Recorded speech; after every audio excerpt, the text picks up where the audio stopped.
Hello, my friend. Today I will tell you another long-forgotten legend. Close your eyes and let the magic transport you to Middle-earth. Our journey begins.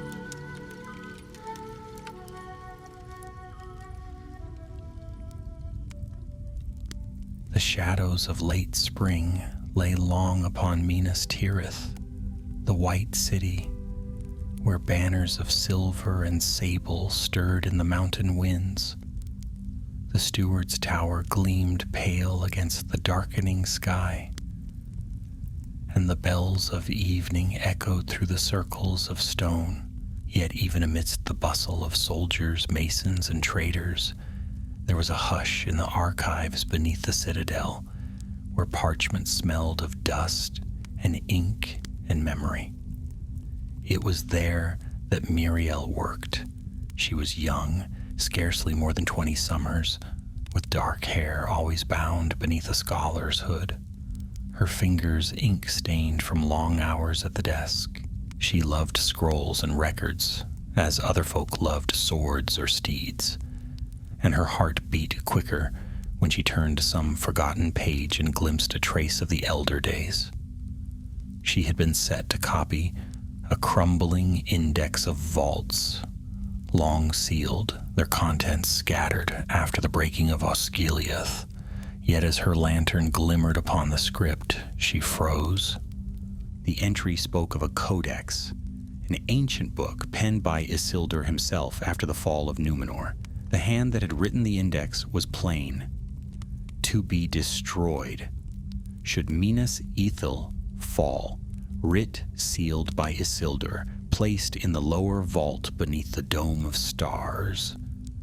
Her breath caught. Minas Ithil had indeed fallen long centuries past to the enemy now called the Lord of the Nine. And yet, if the book had been meant for the flame, why did it still remain? Why was it not spoken of in any other record? What perilous words might lie within its bindings, words too dangerous for the enemy to claim? Muriel carried the parchment to her master, who in turn brought it before the steward himself.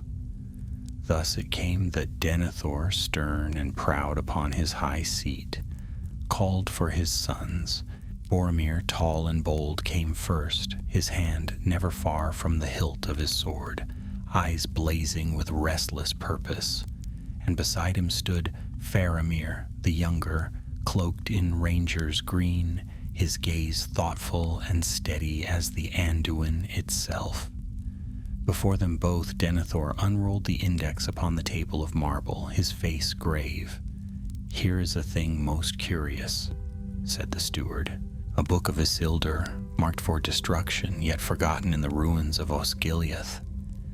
If truth be in this record, then within those broken halls lies lore the enemy must not seize, yet whether to guard or to destroy it, I know not. What say you, my sons?" Boromir's voice rang clear as steel. "If it be dangerous, let it be destroyed at once. I will lead men to the ruins myself, and the matter shall be ended swiftly." But Faramir laid a hand upon the table. "It may be perilous, yet we cannot know its worth until we behold it. Still, if Isildur himself gave command, it be burned, then burned it must be, for who among us dares weigh his wisdom against our own?" Denethor's eyes darkened, and he studied his younger son. "Long, spoken like a dreamer as ever," he said coldly, "yet there is sense in your words. The writ of Isildur is not lightly cast aside." He turned to his captains. "You will go swiftly ere the enemy presses harder against our borders. Take but a small company. Bring the book if you may, and if foes assail you, destroy it without hesitation." So it was decided Faramir would lead, for he knew the hidden ways of Osgiliath, its tunnels and broken vaults. Boromir though reluctant to leave his brother to the errand, had greater burdens upon the river crossings and would not go. Instead, he clasped Faramir's arm and said, "If peril finds you, sound your horn. I shall come." Muriel, pale but resolute, begged leave to accompany the party. "For I alone deciphered the index," she said, "and without me, you may not know where the book is hid." Denethor studied her as one might a pawn on a chessboard. At length he nodded. "So be it. But mark me, girl, if this lore proves too fell, you must not falter when the fire is kindled." Thus the company was gathered, Faramir and his rangers, Mablung and Damrod, faithful in all things, Muriel the scholar, and one Vorondor, a clerk of the citadel, who claimed knowledge of the vault keys and their hidden locks. By moonlight they made ready, cloaks drawn close, weapons sharp, hearts steady for what lay ahead. Down from the white heights they rode, across the great bridge of Osgiliath, where the river ran swift and cold beneath its shattered stones. The ruins loomed about them. Half-drowned halls, towers leaning like broken teeth, the remnants of the dome of stars glittering faintly in the starlight. The air smelled of ash and river mist, and somewhere far off a fell cry echoed thin and piercing, as if the very night shrieked. Muriel shivered, but Faramir spoke softly. "Take courage. The enemy has not yet claimed these stones wholly, and while we are together, hope remains." Yet even as he spoke, dark eyes watched them from the shadows of the ruins, and whispers passed along secret ways, for their errand was not so hidden as they believed, and others moved against them seeking the book of Isildur that was meant to be destroyed. The company crossed the river in silence, their cloaks drawn close and their thoughts heavy. The night wrapped around them like a hood, muffling sound and softening the ruined shapes of towers and bridges into shadows. Only the ripple of water and the occasional clatter of loose stone broke the stillness. Osgiliath was no longer a city, not truly. Once, in ages past, it had been the proud capital of Gondor, its dome of stars, glittering with crystals and glass that caught the light of sun and moon alike. Now it was a place of broken arches and toppled walls, where weeds crept across shattered marble floors, and the Anduin flowed sluggish and gray through the wreck of the great bridge. It was a haunted city, abandoned by most living folk, though not by all. Dark shapes moved here, slipping in and out of ruined halls. Some were orcs sent over the river by night. Others were worse. Faramir led them with quiet confidence, his steps sure upon paths long forgotten. He had walked here many times with his rangers, holding the ruins against the encroaching shadow from the east. Mablung and Damrod flanked him, their eyes keen, bows ready.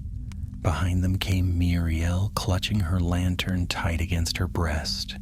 Vorondor followed last, muttering at every uneven stone. They entered a broken archway that led down into the underways, the ancient vaults built when Osgiliath had still been strong.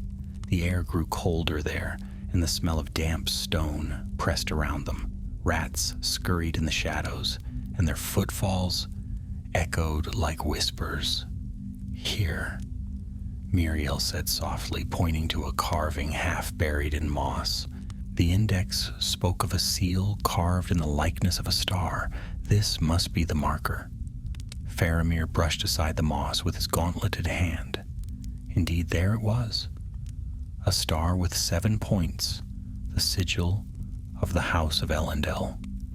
Beneath it, faint lines marked the shape of a doorway, long sealed with stone. "Vorondor," Faramir said, "you carry the keys?" The clerk nodded quickly and fumbled in his pouch. He drew forth a bundle of old bronze and iron, their teeth worn smooth with age. Selecting one, he pressed it against the seam of the wall. A low click sounded, and slowly the slab shifted aside, grating against its hinges. Dust billowed out, and the stale air of centuries swept over them. The lantern light revealed a stair leading down into darkness. They descended carefully, Faramir at the front, Mablung behind. The air grew colder still, heavy with the smell of stone and forgotten time. At last, they came to a small chamber. In its center stood a chest of blackened oak, bound with iron. The lock was broken. The lid stood half open. "Empty," Damrod muttered. Miriel hurried forward, lantern raised. Inside the chest lay only scraps of parchment, gnawed by vermin and crumbled into dust. She rifled through them, her hands trembling, but there was nothing whole left. "Could this be the Codex?" Miriel asked, her voice unsteady. "No," Faramir said, his eyes scanning the chamber. "This is but a decoy. Or else it has been plundered." "Plundered by whom?" Damrod asked.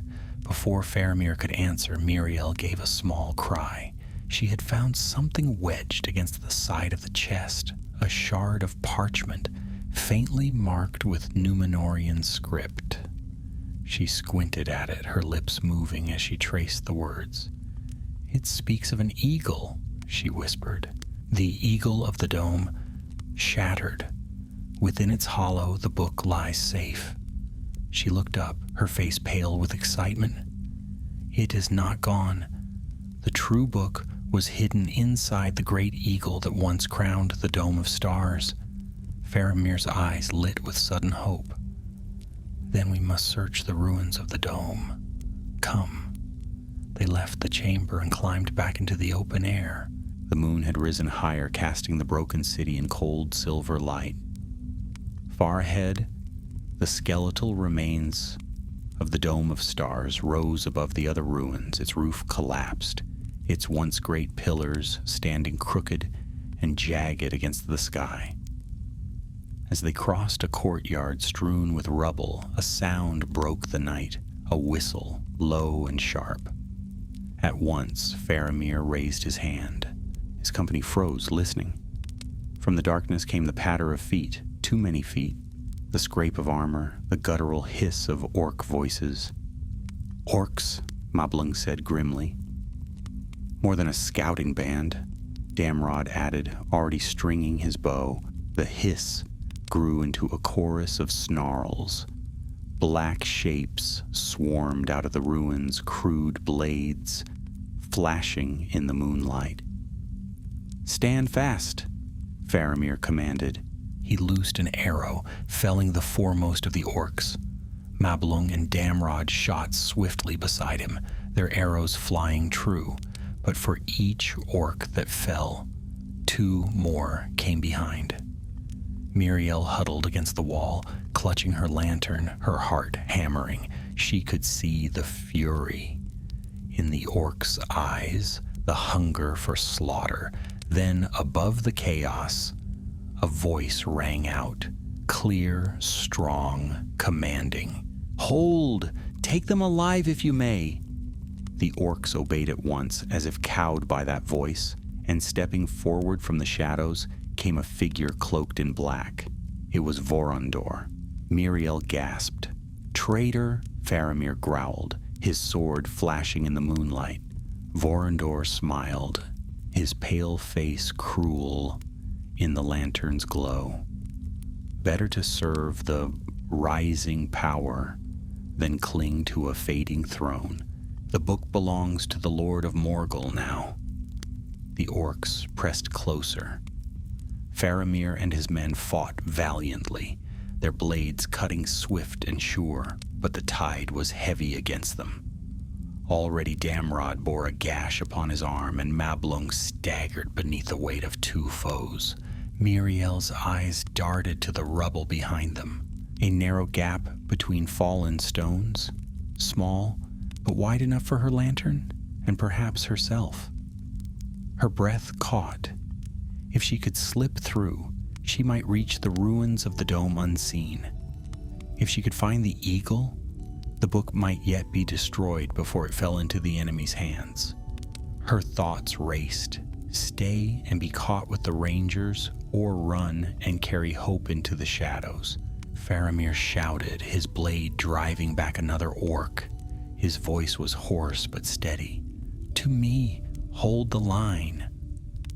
Miriel tightened her grip on the lantern. She took one step toward the gap, then another, and with a desperate glance back at the embattled men, she slipped into the darkness. Miriel squeezed through the jagged stones, her cloak tearing against the sharp edges, and stumbled into a narrow passage. The lantern swung wildly in her grip, throwing long, flickering shadows across the walls. Behind her, the clash of steel and the howls of orcs rang through the ruined courtyard. Her heart pounded as if it would burst from her chest, each beat urging her forward into the dark. She could still hear Faramir's voice above the din, steady and strong. "Hold fast. By the White Tower, stand." Then came the sound of Damrod's bow twanging, Mablung's harsh shout, and the guttural roars of their foes.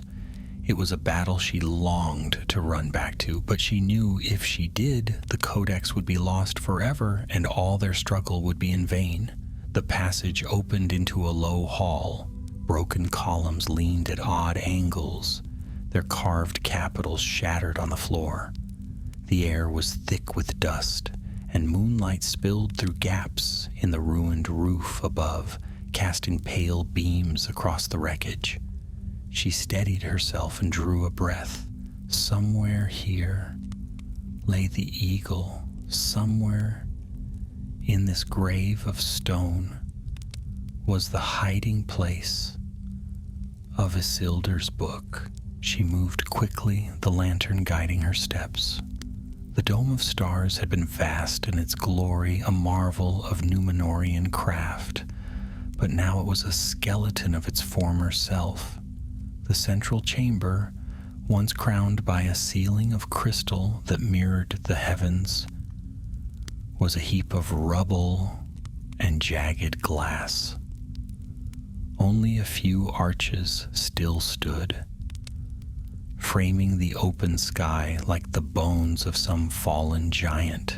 Miriel climbed over heaps of stone, her fingers scraped and raw. Every sound made her start. The squeak of rats, the fall of a loose pebble, the distant echo of shouts.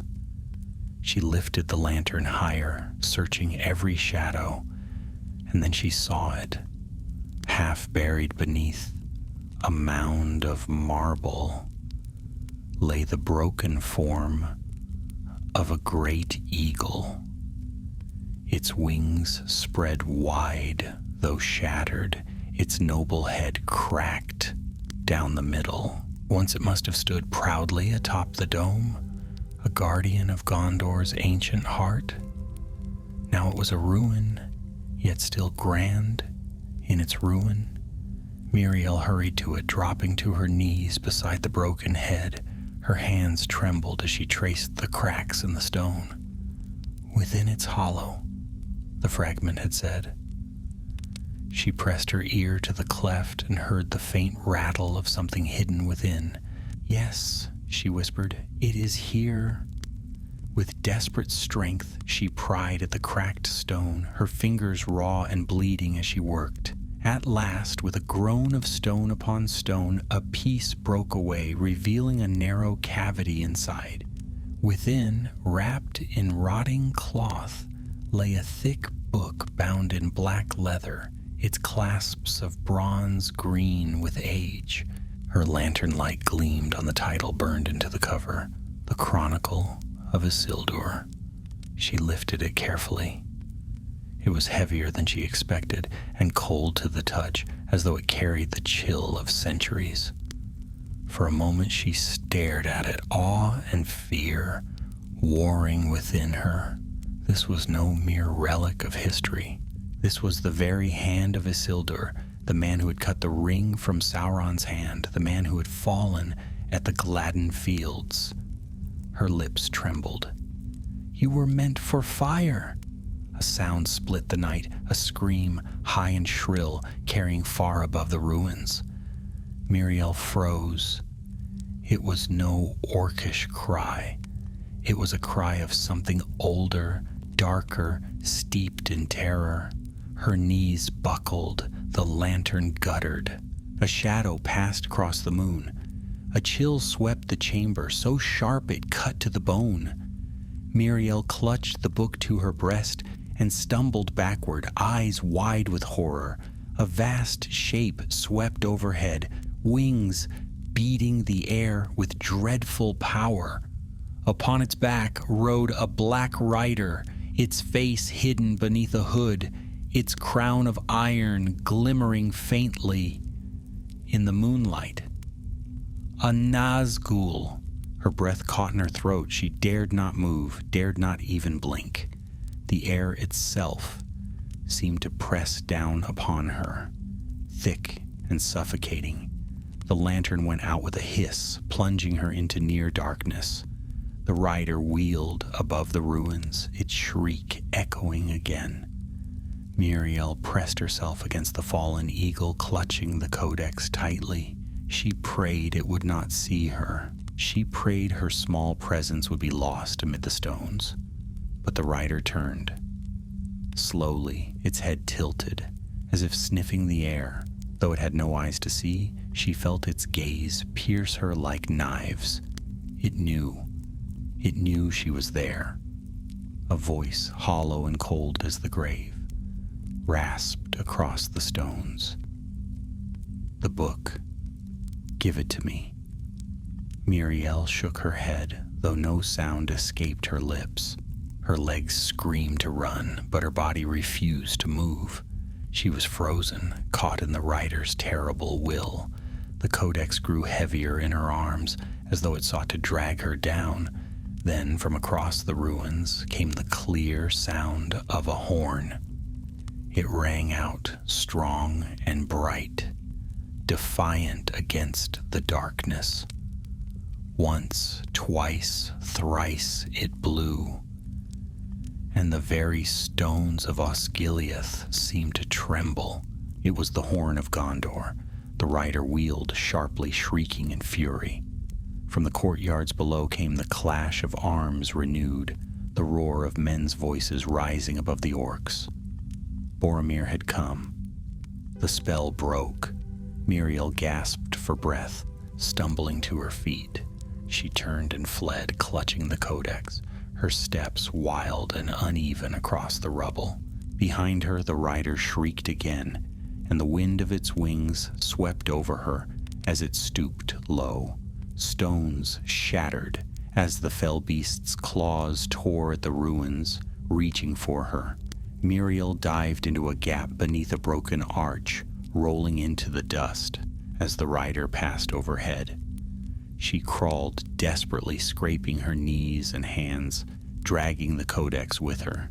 The tunnel was narrow, too narrow for the beast, and its frustrated screech rang behind her as she scrambled deeper into the dark. She did not stop until she reached a broken stair that led back down into the underways. Gasping, her chest burning, she collapsed against the wall. The codex thudded beside her, black and ominous in the lantern's faint glow. She could hear the battle raging above, the horn and the cries of men, the howls of orcs, and the terrible wail of the rider. She closed her eyes for a moment, pressing her forehead against the cold stone. She had the book. That much was true. But how long could she keep it safe? and in her heart a new fear grew. What if destroying it was not so simple? For as she held it close, she thought she felt a faint whisper, not in her ears, but in her mind, a voice low and insistent, a voice that spoke in the tongue of Numenor, words she could not quite understand, yet which stirred something deep and uneasy in her soul. She pushed it away, clutching the book tighter. "You are meant for fire," she whispered fiercely, though her voice shook. Nothing else. But the codex only seemed to grow heavier, and the whisper did not cease. The battle in Osgiliath raged like a storm. From the eastern side of the river, the enemy had poured forth, a swarm of orcs under the whips of cruel masters, emboldened now by the presence of the Nazgul. Their cries echoed through the broken city, mingling with the clash of steel and the shouts of Gondorian men standing defiant upon the crumbling walls. Boromir's horn had sounded, and at its note, many hearts that faltered found new strength. Tall and broad-shouldered, he fought in the forefront, his shield rising and falling as his sword cut down foe after foe. By his side, weary but unyielding, fought Faramir, his brother's voice steady even in the thick of battle. "Back to the bridge," Boromir cried, his voice carrying above the din. "Hold them at the crossings. Drive them into the river." But the orcs pressed harder, their foul tongues shrieking promises of slaughter. Overhead, the Nazgul wheeled, its cries freezing the blood of all who heard it. Even the strongest men faltered under its dread. "Stand fast," Faramir called, lifting his bow and loosing an arrow at the fell beast. The shaft flew true, grazing the creature's wing. It shrieked in fury, banking hard, and swooped low over the battlefield. In the midst of the chaos, Mablung staggered, blood upon his brow, and Damrod pulled him back with grim determination. They fought like cornered wolves, knowing each step backward brought them closer to the river and away from the heart of the city. And yet, where was Miriel? Faramir's eyes darted toward the ruins of the dome, searching even as he fought. The plan had been to protect her, to guide her to the eagle's resting place, but in the struggle she had slipped from sight. His heart clenched, fear gnawing at him. If she had fallen into the hands of Vorondor and the orcs, all was lost. Vorondor, the traitor. Faramir caught sight of him now, standing smugly at the edge of the fray, a dagger in his hand, shouting orders in a harsh tongue that no true Gondorian should speak. The orcs obeyed him, flowing around his gestures like hounds to a master's call. Faramir's rage flared. "Vorondor," he shouted, his voice sharp as an arrow, "you will answer for your treachery." But before he could cut his way to the traitor, a shadow fell across the battlefield. The Nazgul descended, its fell beast's talons raking the ground, scattering men like leaves. Its voice came as a cold hiss. "The book! Bring me the book!" The Gondorian line wavered, men crying out in terror. Even Boromir stumbled, his shield arm quivering under the weight of dread. Only the sound of his horn, blown again in defiance, kept the men from breaking. "Brother," Boromir gasped, pressing close to Faramir. "The rider seeks something. What is it?" Faramir's gaze was grim. "The Codex. Isildur's book. It is here, hidden in the ruins. And if the enemy claims it..." He did not finish. He did not need to. Boromir's eyes darkened with fierce resolve. "Then we must keep it from him at any cost." At that moment, Miriel emerged from the shadow of a broken stair.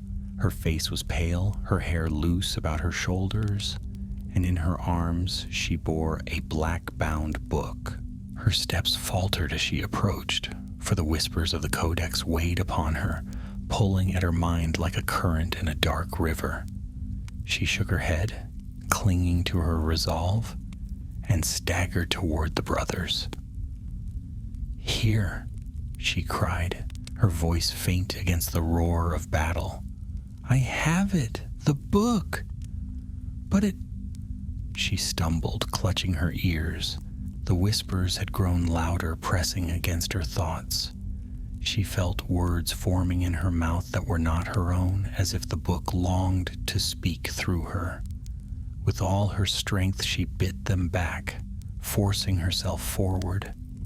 Boromir reached her first, steadying her with his strong arm. He looked down at the codex, his face grim. "So this is it? The prize for which they would tear down our city?" Miriel could barely nod. "It must be destroyed," she gasped. "Faramir, Isildur commanded it. His writ is clear. The book cannot remain." "Then burn it," Boromir said, his jaw set. "We shall hold them while you do it." But even as he spoke, a shriek split the air. The Nazgul swooped again, its fell beast's talons reaching for the book. Miriel screamed, clutching it tight. Faramir raised his sword, striking at the creature's claw, and sparks flew as steel met scale. The beast recoiled, but its rider hissed in fury, its voice carrying like the wind through a graveyard. "Give it to me!" Vorondor's voice joined the riders, shouting across the field. "Do not resist, fools! That book holds the knowledge of the stones, the seeing stones of the kings. With it Gondor may rise or fall. Do not waste it in fire." The words struck Miriel like a blow. She stared at the codex, trembling. Was it true? Did it hold such knowledge? The whispers in her mind seemed to swell, urging her to listen, to open its pages to see what Isildur had written. She could almost feel her fingers twitching toward the clasp. "No," Faramir said sharply, reading the conflict in her eyes. He seized her hand, steadying it. "Do not listen. Lies and poison. The book is death to us all. But what if it could save us?" Miriel whispered, her voice breaking. Boromir's grip tightened on his sword. His eyes, fierce and unyielding, burned into hers. "I have seen such hope before, girl, and it is a snare. Trust my word. No good will come of that book. It goes to the fire and nothing else." The ground shook as a great roar echoed across the river. The bridge itself, weakened by years of neglect and the pounding of the battle, groaned under the weight of men and beasts. Stones cracked. Water surged through gaps. The crossing would not hold much longer. "Back to the western keys," Faramir shouted. "We will burn it there, where the pitch stores lie. Come!" The company fell back, fighting every step. Boromir guarded the rear, his horn sounding again and again, defying the dread that clung to them. Mablung and Damrod loosed their last arrows, felling foes as they ran. Miriel clutched the codex, her legs weak, but the brothers drew her onward. Behind them, Vorondor raged, shouting orders to the orcs, his voice shrill and desperate. "Seize them! Take the book! Kill the rest!" And above it all, the Nazgul's scream tore through the night, promising death and despair. At last they reached the western quay, where barrels of pitch lay stacked for the defense of the river. Faramir turned to Miriel, his face grave. "Now, give it to me." Her hands trembled as she looked down at the book. It seemed to pulse in her grip as though alive. The whispers rose again, a chorus of voices in the tongue of Numenor, beckoning her to open it, to read, to claim the knowledge within. She felt tears on her cheeks. I can't, she whispered. You can, Faramir said, his hand closing over hers. You must. Isildur's writ is law, and his wisdom greater than ours. Trust him, Miriel. Trust us. Boromir drew a torch from the nearest barrel, its flame crackling in the night. He held it ready, his jaw set. If she cannot, then I will. Miriel looked from one brother to the other, her heart torn.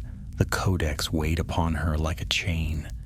The whispers screamed in her ears, urging her to resist.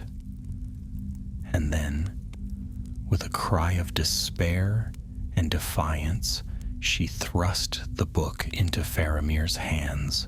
Burn it! The fell beast screamed above them, swooping low.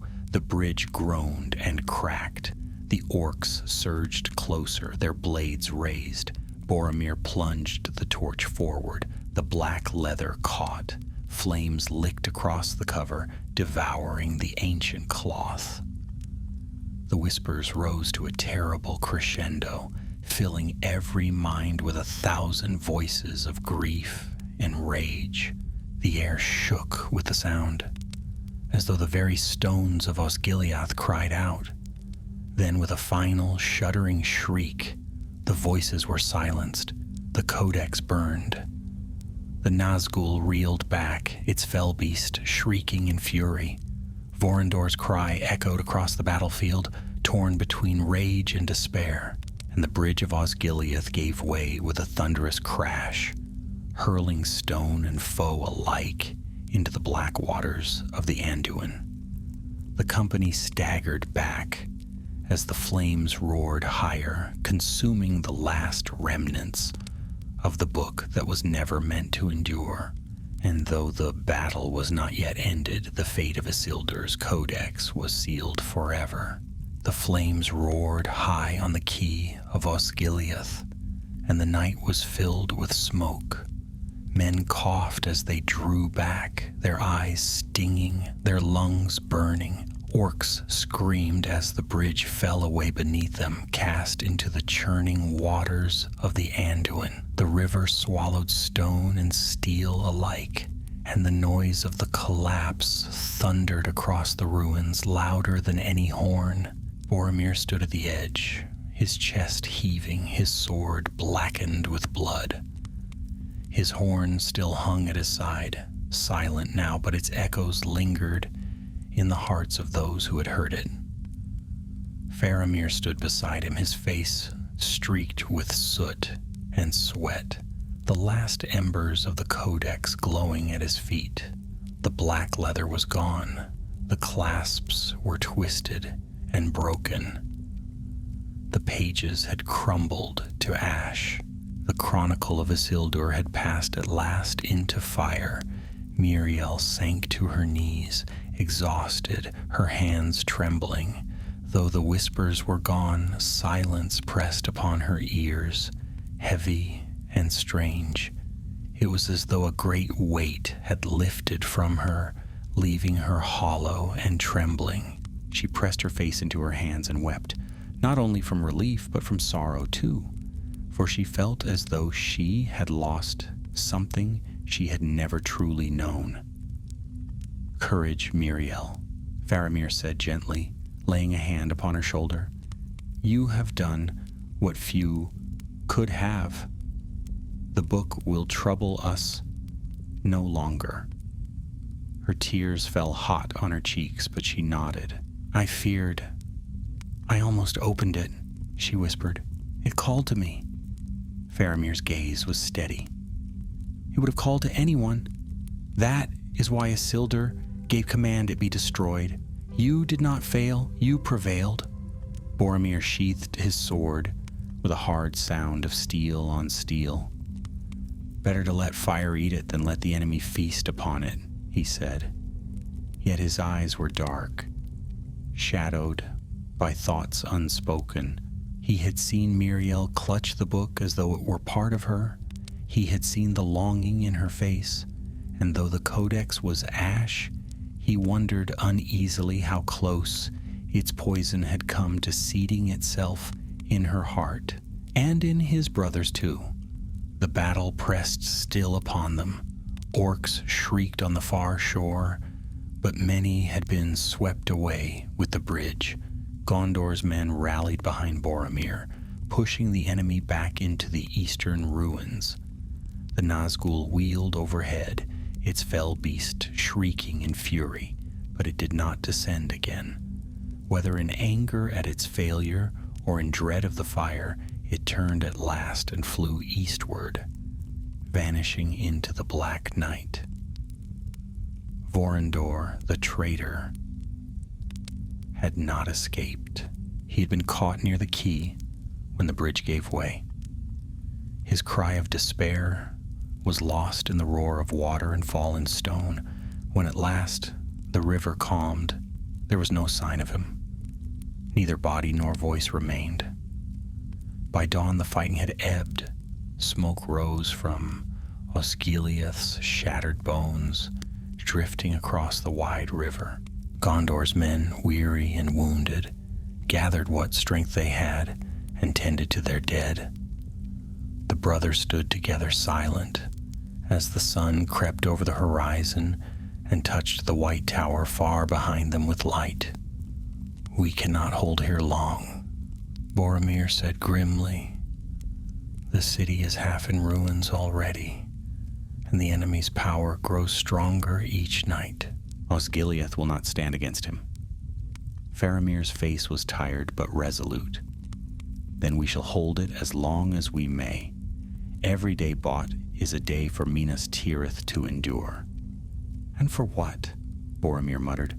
"While Father sits in his tower, weighing lore against fire, sending us to fetch relics from the dust." He broke off, shaking his head. Faramir looked at him sharply. "The codex was dangerous, Boromir. You saw it, you felt it. Would you have left it for the enemy to claim?" Boromir's jaw tightened, but he said nothing more. He turned away, his gaze fixed on the city that waited for them. By the third day, the company returned to Minas Tirith.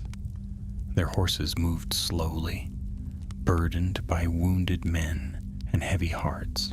The banners upon the walls stirred in the wind, and the gates creaked open to admit them.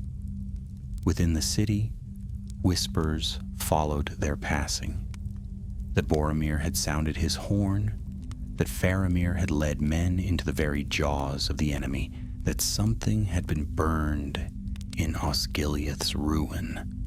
At the topmost level of the city, they entered the great hall of the steward. Denethor sat upon his chair of stone, his eyes dark as storm clouds. He rose when he saw them, but his welcome was cold. "You are returned," he said. "And what of the book?" Faramir bowed his head. "It is destroyed, my lord, by fire, as Isildur commanded." Denethor's face hardened, his lips curling in displeasure. "Destroyed?" he said sharply. "Did I not send word that it be brought to me, that it be preserved in my keeping?" Faramir lifted his eyes, calm but steady. "You did, my lord. Yet the enemy pressed upon us, and the writer sought the book. Had we not burned it, it would surely have fallen into their hands. We obeyed Isildur's writ, though it grieved us to deny yours." Denethor's eyes blazed. "You dared to set your judgment above mine? You, a boy playing at command?" His voice rang through the hall, sharp as a lash. "The blood of Gondor was spilled, and for what? Ashes?" Boromir stepped forward then, his voice loud and fierce. "Not for ashes, father, for Gondor's safety." "Would you rather the enemy had it? Would you rather the Nazgul came to Minas Tirith, bearing Isildur's secrets in its hand?"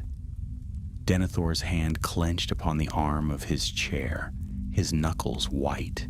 He looked from Boromir to Faramir, his gaze lingering longest upon the younger. At last he sank back into his seat, his voice cold and bitter. Ever you choose what pleases your wisdom, Faramir, and scorn mine. You are bold to claim you know the mind of kings better than I. Very well. The book is gone, and with it perhaps some last hope that Gondor might stand. Go then, and bear the burden of your choice. Faramir bowed once more, though his face was pale. As you command, my lord. The brothers withdrew from the hall, their footsteps echoing in the silence. Miriel followed, her heart heavy with guilt, for she feared she had been the cause of Denethor's wrath. Later that day, when the sun was low and the streets of Minas Tirith were bathed in gold, Faramir stood upon the wall, looking eastward. The smoke of Osgiliath still smudged the sky, and beyond it the shadow of Mordor loomed. A quiet voice spoke behind him. You did rightly, Faramir. Do not doubt it. He turned and saw Gandalf the Grey, staff in hand, his eyes bright as stars beneath his shaggy brows. The wizard's gaze was kind yet full of weight. Some lore is better left to the fire, Gandalf said softly, especially that which touches upon the stones in the great rings. Had the enemy claimed Isildur's words, it might have given him a weapon to pierce even the hearts of the wise. Better to let the river carry its ashes to the sea. Faramir bowed his head, relief and sorrow mingling. Yet my father's anger will not fade. No, Gandalf said gravely. It will not. Denethor clings to what little he has left and sees shadows in every choice. But take comfort, your choice was the right one, though it cost you his favor. Miriel stood a little apart, listening. She said nothing, but in her heart, she knew Gandalf spoke true. And though she trembled still at the memory of the Codex's whisper, she felt a quiet strength growing within her, the knowledge that she'd borne a burden few could have, and cast it into the fire. Yet even as the evening sun gilded the white tower, a shadow lengthened across the land. For in the east, the Dark Lord stirred, his wrath kindled by the loss of what he had sought. And though Isildur's book was no more, the war for Gondor had only begun. The days that followed were heavy with unease. Though Osgiliath had been held for the moment, the city was little more than a smoking ruin, half claimed by the river and half by the enemy. Gondor's men whispered of the Nazgul that had circled above, and many swore they had felt its gaze upon their very souls. Fear clung to them sharper than any wound. In Minas Tirith, the tale of the Codex spread swiftly. The people whispered in the markets and the lower circles that Faramir had burned a treasure of old Numenor, a book that might have saved them in their hour of need. Some said it contained spells to turn aside the darkness, others that it held maps of secret roads into Mordor itself. Few believed it was truly dangerous. Most blamed Faramir. Boromir's name, however, was praised. His horn had sounded, and it was said he had stood like a tower against the enemy's horde, driving them back into the river. Mothers told their children that Boromir, son of Denethor, would never let Mordor's shadow cross the White City's walls. And though Faramir's courage was no less, his deed was hidden beneath the smoke of rumor. Denethor did nothing to still the whispers. He received his younger son coldly, and his eyes lingered upon him with doubt as though weighing him and finding him wanting. In council he spoke often of Boromir's valor, seldom of Faramir's wisdom, the wound cut deep. Though Faramir bore it in silence, Miriel returned to the archives, but she found little peace among her parchments. Night after night she woke trembling, hearing again the whisper of the codex in her mind. Sometimes she dreamed of turning its pages, seeing lines of Númenórean script blaze with light before her. Other nights she dreamed of the Nazgul's voice calling her name across the ruins. She told no one, but shadows grew beneath her eyes. It was Gandalf alone who seemed to understand. Once, finding her pale at her desk, he laid a hand gently on her shoulder. "The memory will fade," he said softly, "but some burdens leave marks, even when the weight is gone. Do not think yourself weak, because you still feel its touch." She nodded, though words failed her. His kindness steadied her heart, though the shadows of her dreams lingered.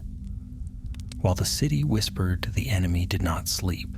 From the east came tidings grim, black banners stirring in the plain, fires burning at night upon the borders of Ithilien, raiding bands of orcs, striking deeper into the green woods.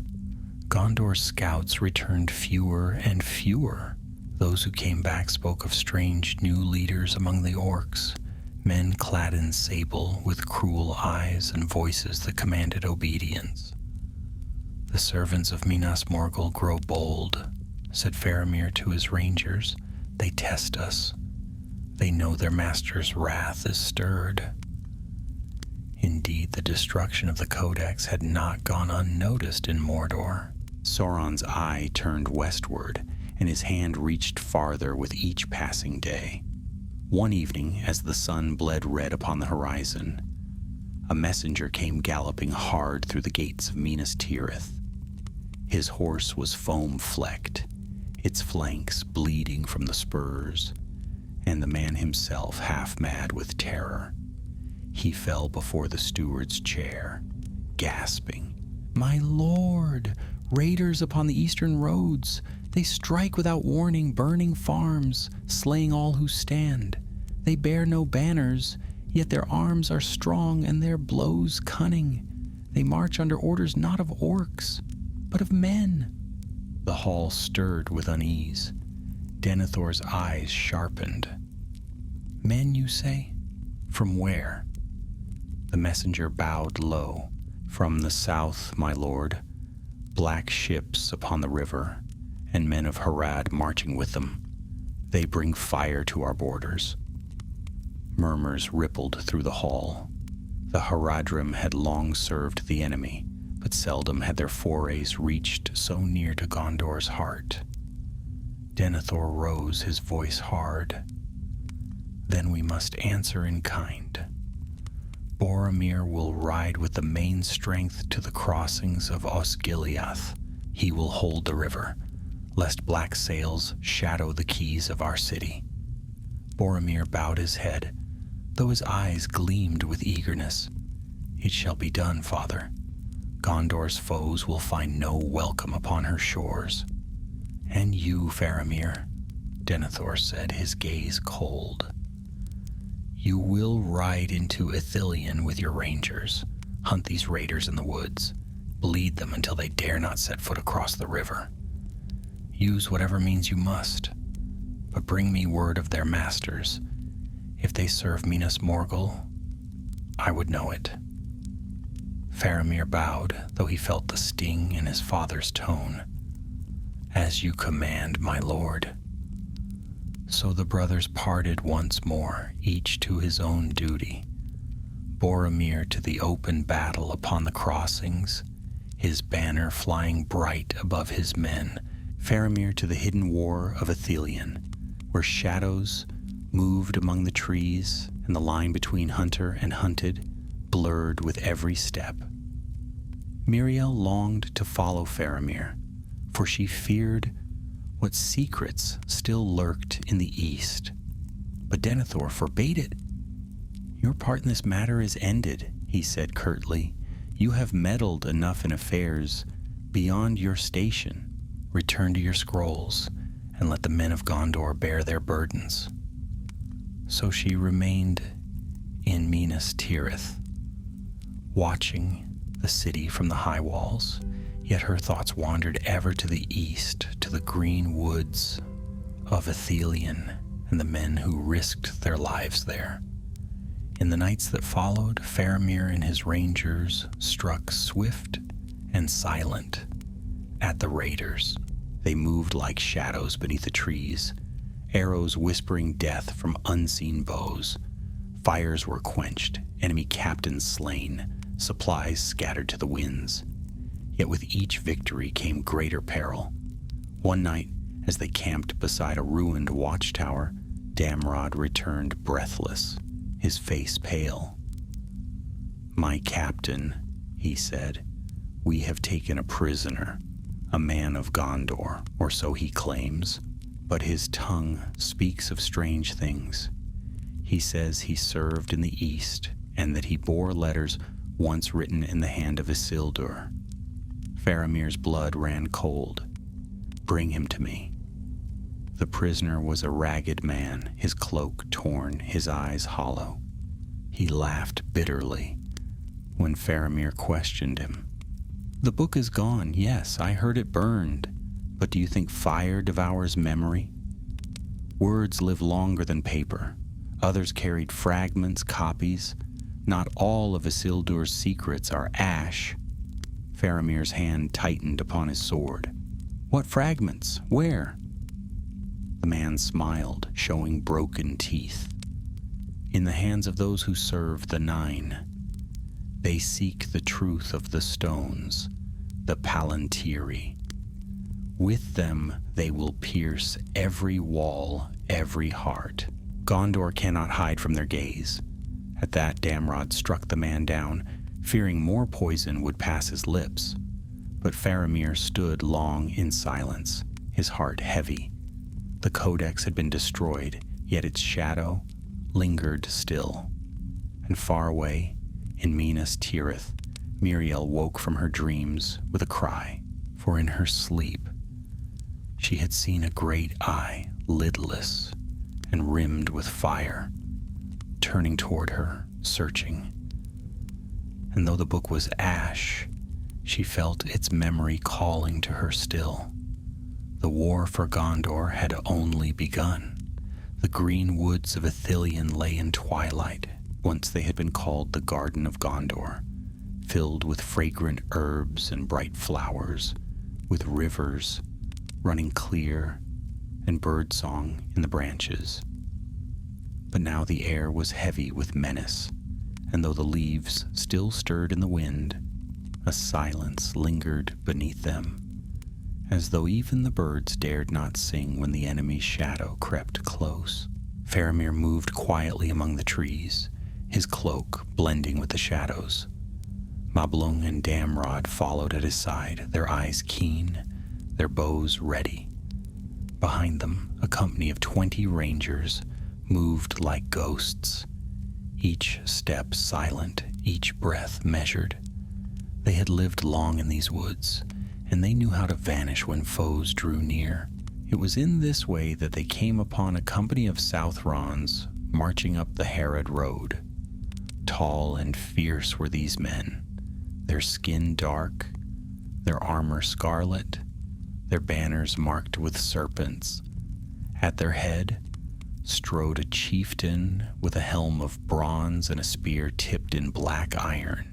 And behind them, creaking upon the road, lumbered a great beast, an oliphant, vast and terrible, its tusks gilded, its back draped in crimson cloth. The rangers lay hidden among the rocks and brambles, watching as the company passed. Faramir's heart ached, for though the Southrons were foes, he pitied them. Many were no older than boys, driven by the will of their masters into a war far from their homes. Yet pity could not stay his hand. If these raiders reached Osgiliath, they would bring ruin with them. He raised his hand and the rangers loosed their arrows. The first flight fell swift and deadly, striking down the chieftain and several of his guard. The Southrons cried out in alarm, raising shields, but another volley followed before they could form ranks. Men toppled, the roads stained dark with their blood. The Oliphant bellowed, trumpeting in rage, and crashed into the trees, trampling friend and foe alike. The rangers sprang from cover, blades flashing. Faramir led them, his sword bright as he struck down those who resisted. The fight was swift and fierce. Some Southrons fled, their courage broken. Others fought desperately, but they were cut down. The Oliphant, wounded and enraged, fled southward, crashing through the forest until the earth trembled beneath its steps. When at last the battle was done, the road lay strewn with the fallen. Faramir stood among them, his breath heavy, sorrow in his eyes. He looked upon a young man who lay dying, his spear fallen from his hand, his face turned toward the sky. Was he evil at heart? Faramir murmured softly. Or was he only one who came where he should not have been, led by lies and driven by fear of his masters? No one answered. The rangers gathered what spoils they could, scattering the rest into the wilds so the enemy could not reclaim them. That night they camped by a ruined fountain, where water still trickled clear. The men ate in silence, their hearts heavy. Mablung broke the stillness at last. "Captain," he said quietly, "the prisoner's words trouble me still. He spoke of fragments, copies of Isildur's writing. Do you think it true?" Faramir sat with his back against the broken stone, his gaze distant. "I fear it is," he said. "The codex was burned, but Isildur's words may yet linger in scattered hands. If they fall into the enemy's grasp, the fire we kindled in Osgiliath will be for naught." Damrod frowned. "Then should we not search for them? Hunt them out before they are gathered?" "We shall if we can," Faramir replied. "But Mordor is vast, and Gondor's strength is not. We must strike where we are able and trust that what lies beyond our reach is guarded by greater powers than ours." The rangers fell silent again, though unease gnawed at their hearts. While Faramir hunted in the wild, Boromir stood firm in Osgiliath. By day he commanded the rebuilding of the western defenses, shoring up broken walls, raising palisades of timber where stone had fallen. By night he patrolled the quays himself, his presence a beacon of courage for weary soldiers. None could deny his valor. He fought with a strength that seemed tireless, and his men followed him with fierce devotion. Yet even Boromir could not deny the truth. Osgiliath was crumbling. The bridge was gone, the dome of stars, a heap of rubble. The city was no longer a shield, but a wound upon Gondor's flank.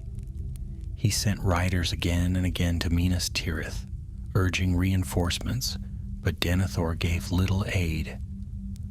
"My father hoards men upon the walls of the White City," Boromir muttered to his captains one night.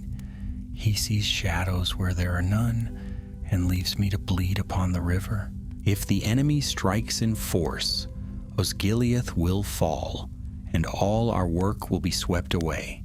Still he held, for Boromir's spirit was strong, and no man could stand taller upon the battlefield. Yet in his heart there was a growing restlessness, a longing for some weapon that could turn the tide of war forever. In Minas Tirith, Miriel heard whispers of both brothers, of Boromir's valor, sung in the taverns of the lower circles, of Faramir's mercy spoken softly among the scholars and healers who admired his gentle strength. She alone knew the secret that bound them both, the book that had nearly undone them and the fire that had ended it. She tried to bury the memory in her work, but the whispers haunted her dreams. One night she rose from her bed, her hands trembling, and crept to the highest window of the archives. There she looked eastward, past the Pelennor, past the broken ruins of Osgiliath, to the mountains where the land grew black. A wind came from the east, cold and heavy with ash. It touched her face and she shivered. In that moment she felt the eye turn upon her again, vast and unyielding, and her heart quailed. She pressed her forehead to the stone and whispered a prayer, though she knew not to whom. Below in the city, life went on. Smiths hammered at their forges, children played in the streets, bells tolled the hours, yet all seemed wrapped in a hush, as though Minas Tirith held its breath, waiting for something vast and terrible to come. And far away, beyond the Efelduath, the Dark Lord brooded. His wrath was great, for the Codex had been denied him. His servants whispered of the fire that had devoured it, and his eye burned hotter for vengeance. He sent forth new orders. The Nine would ride again, the Haradrim would march in greater numbers, and the river would run red. In the Tower of Icthelion, Denethor sat alone with his thoughts. Before him lay a small fragment, half-burned, recovered from the ruins of Osgiliath by some soldier's chance. The letters were barely legible, but one word glimmered still upon the page: Palantir. Denethor's hand trembled as he traced the word. His eyes gleamed with a strange light, part fear, part desire. "My sons may burn what they will," he whispered to the empty hall, "but not all is lost, not yet."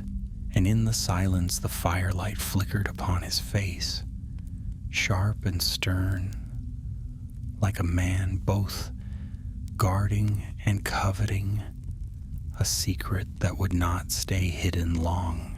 A hush lay over Minas Tirith in those days, the kind of hush that comes not from peace but from dread. The bells still rang, the market still bustled, the guards still changed shifts upon the walls, but beneath it all ran a current of unease. Folk spoke in whispers, glancing eastward whenever the wind carried the smell of smoke from Osgiliath. They knew the enemy was stirring. They knew the war had only begun. Denethor sat in the high chamber of the Tower of Icthelion, the white rod upon his knees. He was alone, save for the fire that flickered upon the hearth and the half-burnt scrap of parchment upon the table before him. The letters upon it were faint, yet one word shone clearly still: Palantir. The steward's eyes gleamed as he stared at it, his thoughts dark and restless. The Codex might be gone, but the knowledge was not wholly lost. If Isildur had written of the stones, then he, Denethor, would not let such wisdom vanish with the ashes. For in his heart he believed Gondor had no hope unless it seized every weapon it could find, whether in fire, steel, or secret lore. Yet he spoke of this to no one, not even to Boromir, whom he loved above all others, especially not to Faramir, whose judgment he doubted more with each passing day. That very evening Faramir returned from Ithilien, weary and dust-stained, yet unbroken. His rangers had struck deep into the woods, harrying the Southrons and cutting their supply lines. But the cost had been high. 5 men had fallen and more were wounded. In the hall of the steward, Denethor greeted him coldly. "You return, Denethor said, his voice like stone. What news? The raiders are scattered, Faramir answered. But more come each day. The Haradrim march under strong captains, and they do not act alone. Orcs march with them, and Easterlings too. I fear they are drawn here by more than chance. They seek something. Denethor's eyes narrowed. And what is that? I do not know, Faramir admitted, but a prisoner spoke of fragments, scraps of Isildur's writings still in the enemy's hands. If this is true, then you should have brought him to me, Denethor cut in sharply. What folly drove you to slay him before the truth was known? Faramir stiffened. He was poisoned by the enemy's will. His words were more venom than truth. Had we kept him, he would have turned the hearts of my men. Better that he be silenced. Denethor's face grew hard, and he leaned forward upon his chair. Ever you choose the path that denies me knowledge. Ever you claim to see clearer than your lord. Tell me, Faramir, is it pride that guides you, or fear? Do you burn what you cannot understand, as you burned the book? The hall fell silent. Even the guards at the door shifted uneasily. Faramir's voice was quiet but steady. I burned it because Isildur commanded it, not for pride nor for fear, but for Gondor's safety. If you doubt my loyalty, Father, then I have no answer to give that will mend your heart. For a moment Denethor's gaze faltered, but it hardened again swiftly. He leaned back, his face shadowed. Go then, return to your woods and your whispers. Leave the defense of the city to those who know its worth. Faramir bowed stiffly and withdrew.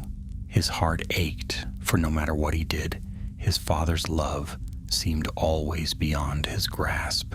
Yet he would not falter. Gondor was his charge, whether Denethor saw it or not. Boromir met him in the court outside, his brow furrowed. What passed within? Faramir shook his head. Nothing new. He believes me faithless as ever. Boromir's eyes darkened. Faithless? You who bleed for Gondor in the wild while I bleed for it upon the river? Faithless? By my life I will not hear it. Faramir smiled faintly, though without mirth. Your voice cannot change his heart, Boromir. Save your strength for the enemy, not for me. Boromir clasped his shoulder, fierce and protective. Then I will fight for you both, for father's honor and for yours. While the brothers bore their burdens, Miriel struggled with her own. Though the codex was gone, her dreams had not quieted. Night after night she woke trembling, the whispers echoing in her mind. Sometimes she dreamed of the words themselves, lines of Númenórean script shining with fire. Other times she dreamed of the eye, vast and burning, searching the world for her. She confided once in Gandalf, her voice shaking. I hear it still, even though it is ash. What if the book marked me somehow? What if the enemy knows me now? Gandalf looked at her gravely, his staff resting in his hand. The enemy's gaze is long, and his malice keen. But do not fear, child. The book is gone, and its hold upon you will fade. He may seek you, but he cannot claim you unless you yield. Remember that. His words gave her some comfort, yet she could not shake the feeling that her part in this tale was not ended. Meanwhile, in the east, Sauron's wrath grew. The Nine rode forth again, their fell beasts darkening the skies above Ithilien. Fires blazed along the river, black sails prowled the waters, and the Southrons gathered in greater numbers than ever before. One night, as Faramir and his rangers kept watch upon a high ridge, They saw torches moving in the distance, hundreds, perhaps thousands, snaking through the woods. The sight chilled them. "They march in force?" Damrod whispered. "Yes," Faramir said quietly. "This is no raid. It is war." Yet worse tidings came with dawn. A scout returned breathless, his face pale. "Captain, a Nazgul hunts upon the road. It searches for something. It spoke to its servants of a book of Isildur. They believe it was not wholly destroyed. They search for scraps, for copies. They will not rest until they find them." Faramir's heart sank. Even in death, the Codex pursued them. Its ashes had been scattered, but its shadow still lingered, drawing the enemy's wrath like flies to carrion. He turned his face westward, toward Minas Tirith, and whispered, "May the White City be strong enough to bear what comes." But in the high tower of the steward, Denethor still brooded over his fragment, turning it again and again in his hand, and though he spoke to none of it, in his heart he whispered words of his own. "If the enemy seeks it still, then its worth is greater than my sons will admit. And if Gondor is to endure, it will be by my will, not by theirs."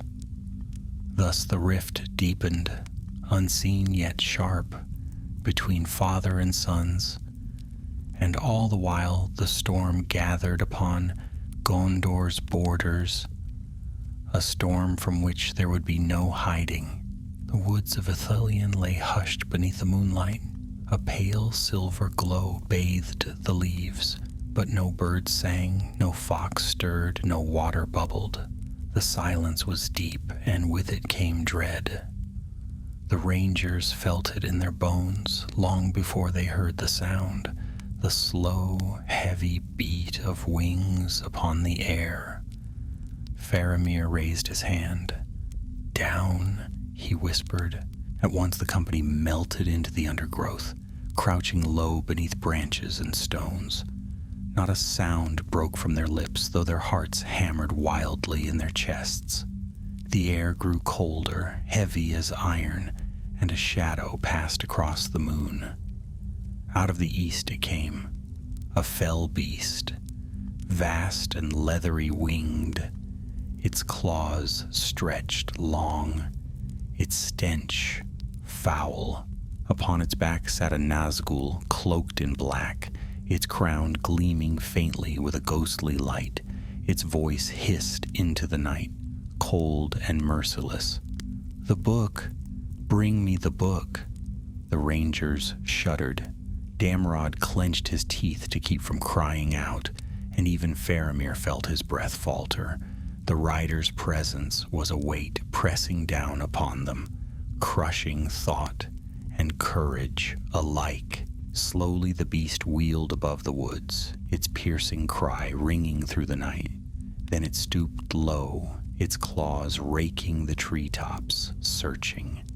The rangers held their breath, every muscle taut with terror. At last it passed, gliding toward the Harad road. Its voice carried faintly on the wind. "Search the ruins. Find the fragments." He willed. When it was gone, the rangers dared to breathe again. Damrod spat into the dirt.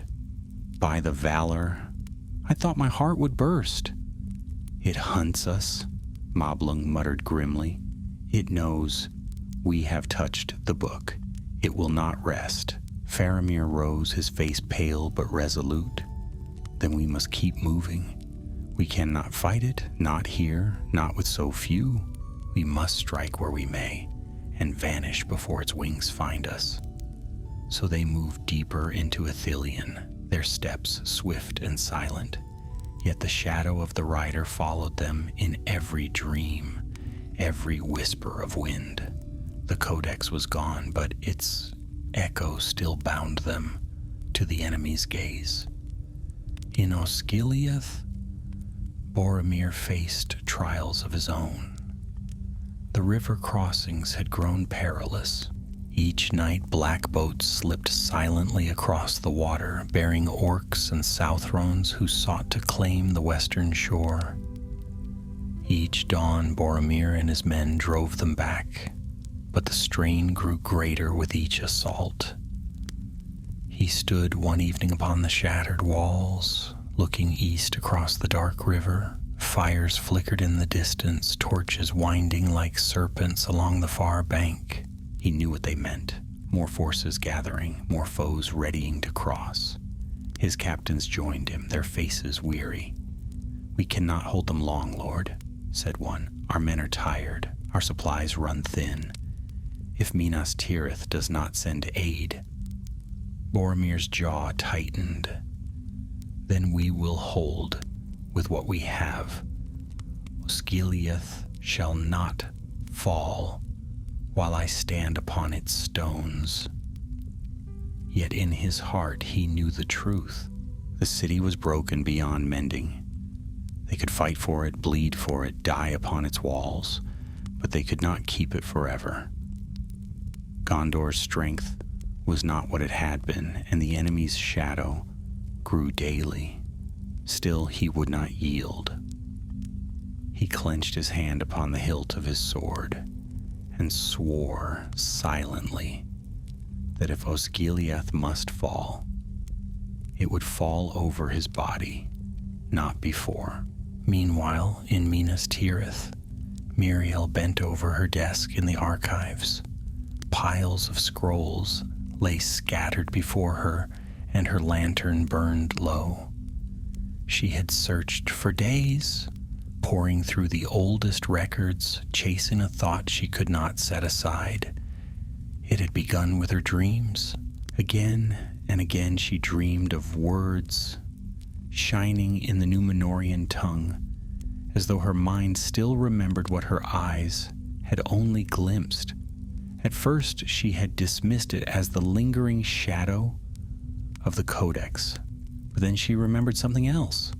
The index she had first found, the one that spoke of Isildur's book. In its margin, faint and almost erased, had been another note. She had thought it nothing at the time, but now she hunted it with all her will. At last she found it, a half-faded line written in a careful hand. "See also the records of Pelargir concerning the copies." Her heart quickened. Copies. The prisoner's words returned to her. Not all of Isildur's secrets are ash. She rose from her desk, the parchment trembling in her hands. If it were true, if there had been copies made in the days of the early kings, then the danger was not ended. The enemy might yet find what he sought. She hurried to Gandalf, who was lodging in the city once more. He listened intently as she showed him the parchment. His brows knitted, and he stroked his beard in thought. "So," he said softly, "it is as I feared. Isildur's words were not kept in one place only. The book you found was the greatest record, yes, but others may have carried fragments elsewhere.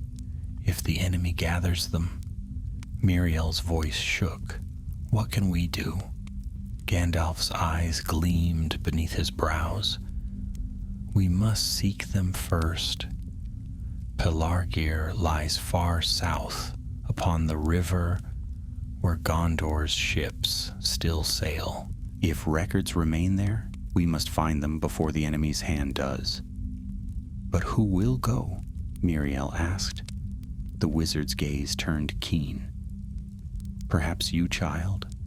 You have walked this path already, and the fate of the book has marked you. The enemy hunts you, yes, but that means you are bound to this matter. Few others would see what you see." Miriel's breath caught. Fear warred with determination in her heart. She had thought her part ended, that she might return to her scrolls and leave war to the warriors. But the parchment in her hand told her otherwise. Her path was not finished. "I will go," she said at last, though her voice trembled. "If Gondor has need of me, I will go." Gandalf nodded gravely. "So be it. We will speak with the steward. Though he may not see your worth, he cannot deny mine." The days passed swiftly. Faramir and his rangers struck again and again at the enemy's raiders, but the shadow grew thicker with each passing night. Boromir held Osgiliath by sheer will, though his men bled for every stone, and in Minas Tirith, Denethor brooded over his fragment, never speaking of it, yet never letting it go. In the dark of his chamber, he whispered to the fire, "If the enemy seeks the stones, then I must see before he does. Gondor must not be blind." He turned then to the high vault above the hall, where none but the steward dared tread. There, locked away in secrecy, lay a seeing stone of old, one of the Palantiri of Númenor. His hand hovered above the cloth that covered it, trembling. "One day," he murmured, "I will look, and then I will see what my sons cannot." Far below, unaware of the steward's hidden burden, Miriel made ready to ride. Her heart quailed at the thought of leaving the White City, but her resolve held firm, for she knew now.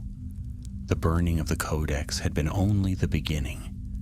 The true trial lay ahead in Pelargir and beyond, and even as she prepared far across the plains of Mordor, the Dark Lord's servants whispered in the shadows. They too had learned of the copies. They too had set their eyes upon the river port of Gondor. The hunt was not ended. It had only begun. The morning was pale and cold when Miriel stood at the great gate of Minas Tirith. Her cloak was fastened tight about her shoulders, her satchel hung heavy at her side, and her heart pounded as though it wished to turn her back. She had never traveled far from the White City. To ride the long road south to Pelargir, the great port of Gondor, seemed to her both wondrous and terrifying. Yet Gandalf's words still rang in her ears. "If Gondor has need of you, you must go." And she knew now that Gondor's need was dire indeed. At her side stood two unlikely companions. The first was Damrod, sent by Faramir with reluctant approval. The ranger had argued fiercely against leaving his captain, but Faramir had insisted. "Ithilien has need of many eyes," he had said, "but Gondor may have greater need of yours. Guard her well." The second companion was even more unexpected. Beregond, a guard of the citadel. He was tall and steadfast, with kind eyes and a ready smile. Though his duty bound him to the tower, he had volunteered when Gandalf asked for one who knew both the ways of men and the lands of Gondor's southern vales. Miriel looked at them both, her courage bolstered by their presence. Together perhaps they might find what was hidden in Pelargir. The gates creaked open, and the wind swept in, carrying with it the scent of the fields and the faint tang of the river. Gandalf stood upon the wall above, watching them depart. His staff gleamed faintly in the early light. "Ride swiftly," he called, his voice carrying, "and trust not every face you meet, even among your own folk. The enemy's hand stretches farther than you think." With that they set out, hooves ringing on the stone road. Minas Tirith fell behind them, gleaming white in the morning sun, and ahead lay the long leagues of the Pelennor and the winding road to Pelargir. Far to the north, in the woods of Ithilien, Faramir crouched low among the brambles, his eyes fixed upon the road below. A caravan of Southrons wound its way through the trees, more than 100 men, their scarlet cloaks bright even in the shade. At their head rode a tall figure, masked in black, his helm adorned with cruel spikes. Not Orc, not Haradrim, Mablung whispered at Faramir's side. A man of Gondor, or one who was. Faramir's heart clenched. Could it be true? Had one of his own people turned traitor, leading the Southrons against their homeland?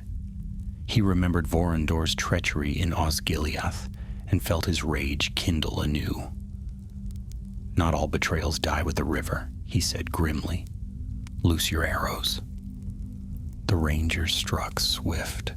Arrows fell like rain, scattering the Southrons in confusion.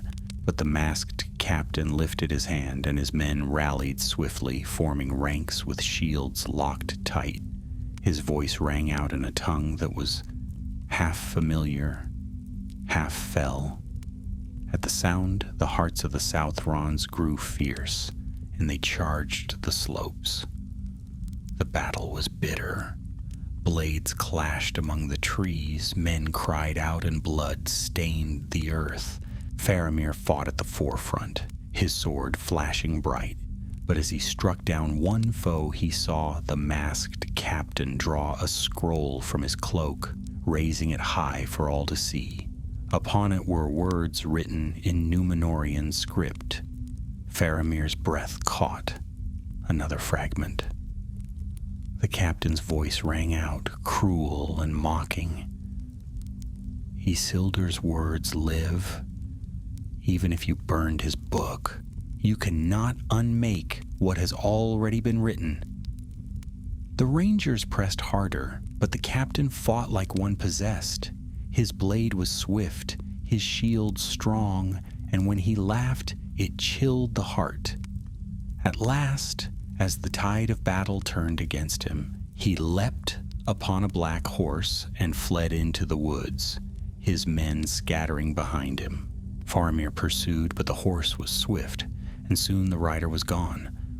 Only the echo of his laughter remained. Mablung came panting at his side.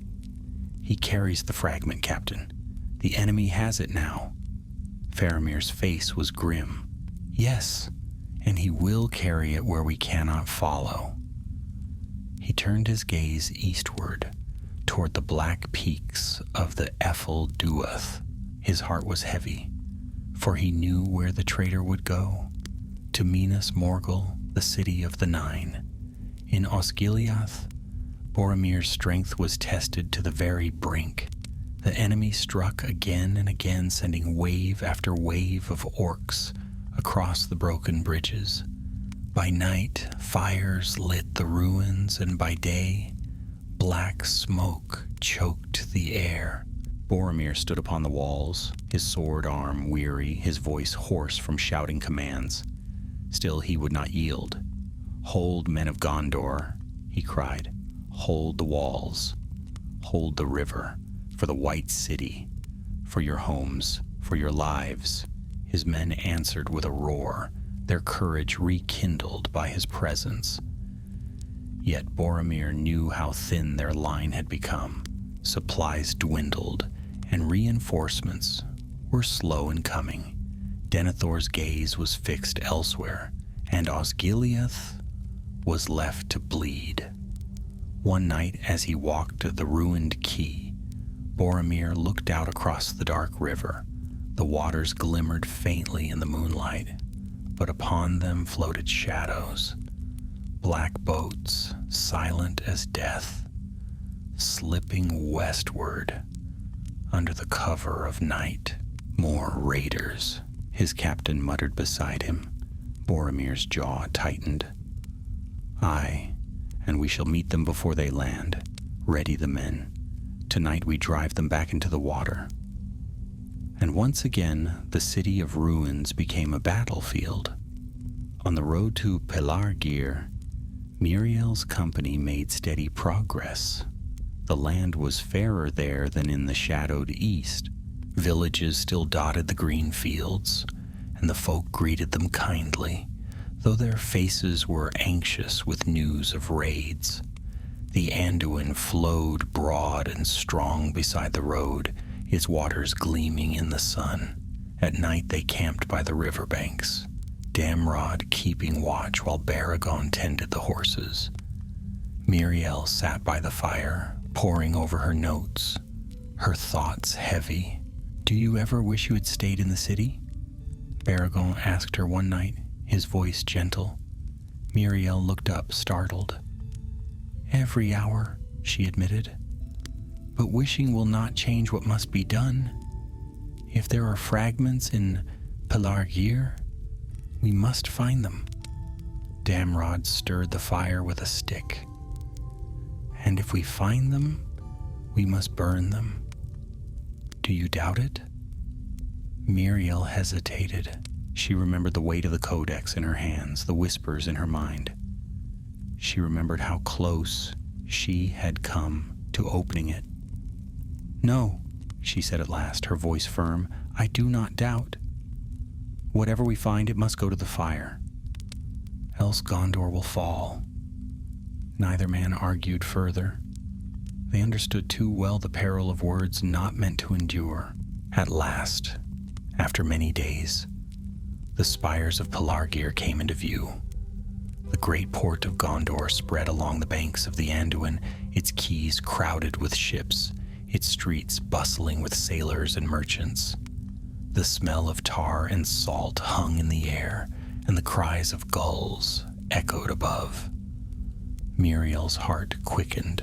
Here perhaps lay the truth she sought, the fragments of Isildur's writings, hidden among old records waiting to be found. But as they entered the city, Damrod touched her arm, his eyes narrowing. "Look," he whispered. Upon the quay stood a line of men clad in black and crimson, their faces stern, their eyes watchful, and among them fluttered a banner, a black serpent upon a red field. The Haradrim had come to Pelargir. Miriel's breath caught. The enemy was already here. The city of Pelargir was alive with noise. Ships creaked at their moorings, sails flapped, and sailors shouted as they hauled ropes and loaded cargo.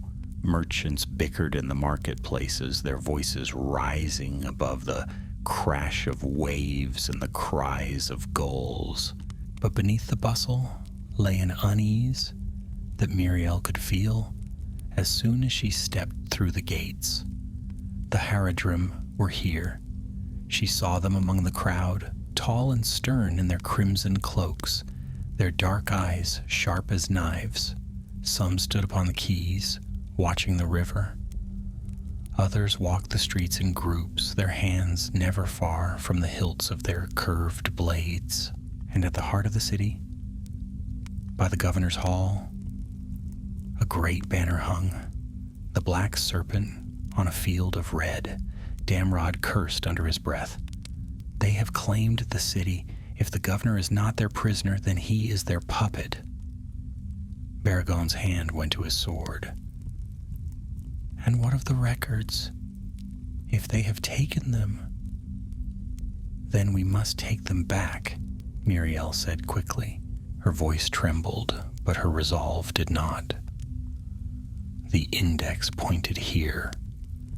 If there are fragments of Isildur's writings in Pelargir, the Haradrim have surely come seeking them.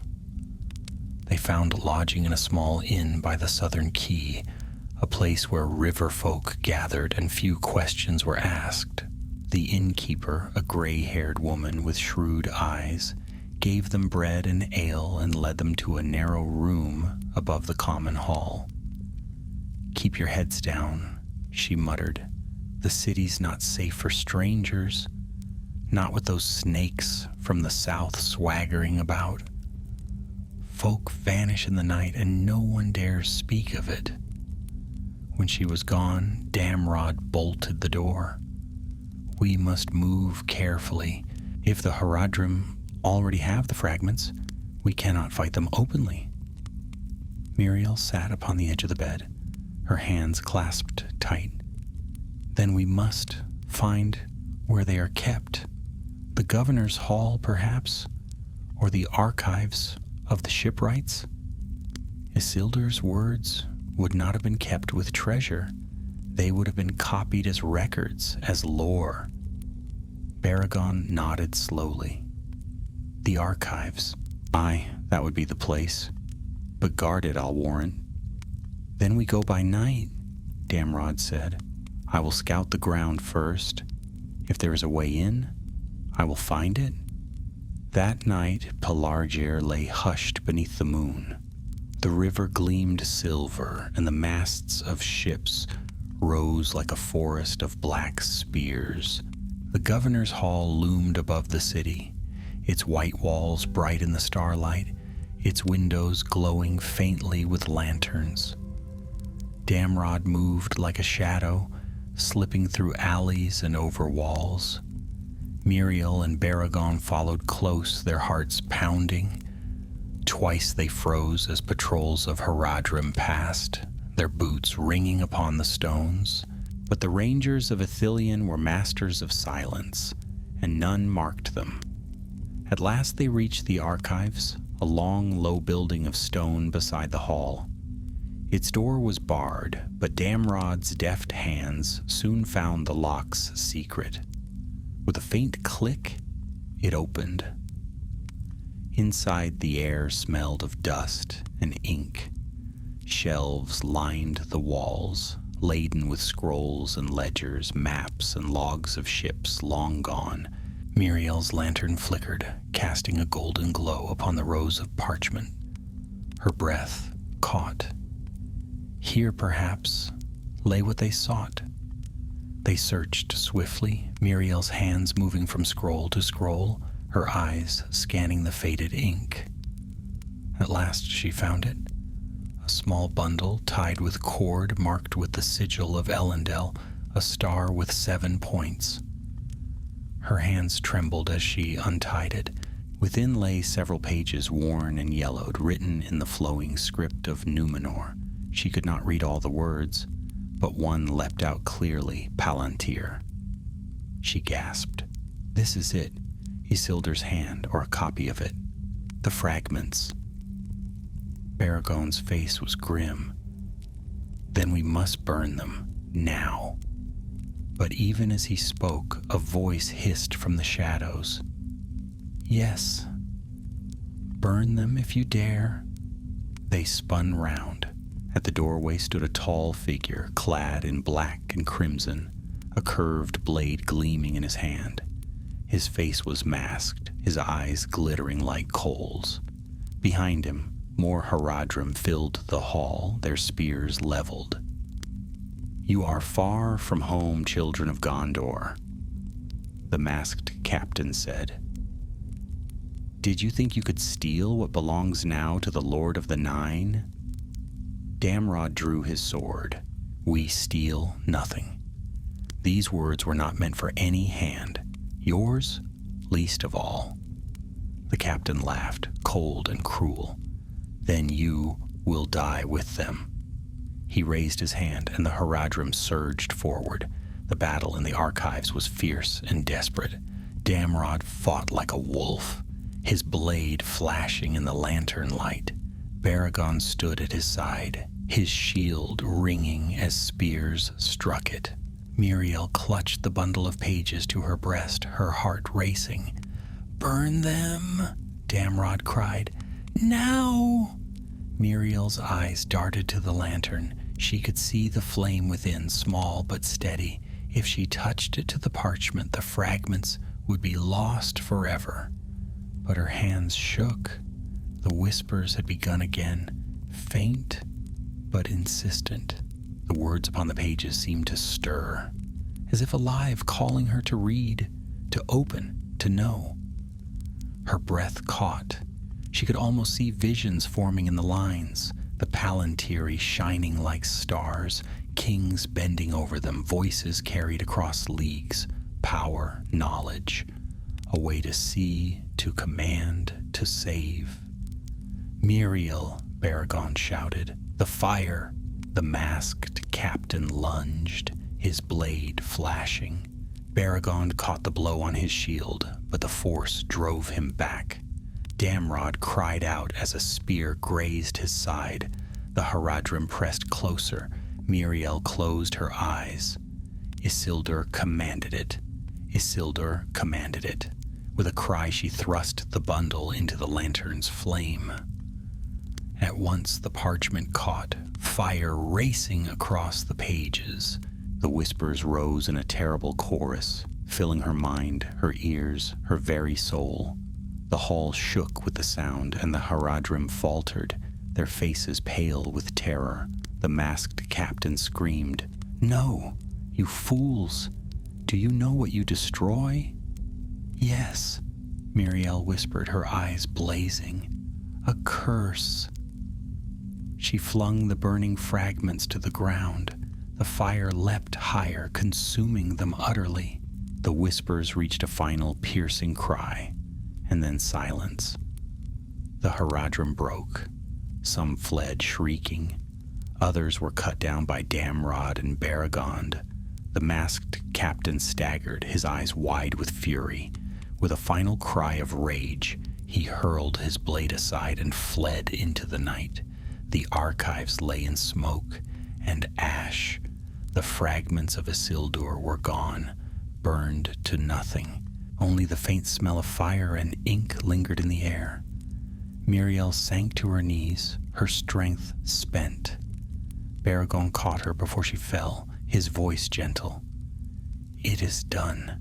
You have freed us of their shadow." But she wept, not from sorrow, but from relief. For the first time since she had touched the codex in Osgiliath, she felt the whispers fade from her mind. The burden was gone. Word of the burning spread swiftly through Pelargir. The Haradrim withdrew, their plans broken, their ships sailing south in defeat. The governor, freed from their grip, swore loyalty anew to Minas Tirith, and Miriel, though weary, returned home with Damrod and Baragond, her task fulfilled. In the White City, Denethor received the news with cold silence. He said nothing of the fragments, nothing of their worth, but alone in his chamber he still held the scrap he had found in Osgiliath, his eyes gleaming with secret fire. Boromir fought still upon the river, Faramir struck still in the woods, and Gandalf alone seemed to see all threads of the tale. One evening he stood upon the walls with Miriel, looking eastward. "You have done bravely," he said. "Do not think your part small. Many lives were spared by your hand." Miriel looked at him, her eyes uncertain. "But the enemy still rises. All we did, does it matter?"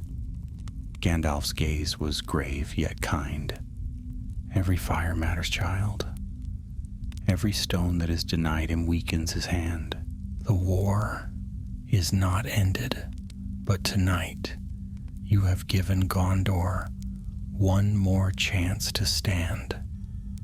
And though the shadows lengthened upon the land, Miriel felt at last that the whispers were gone, and her heart was free.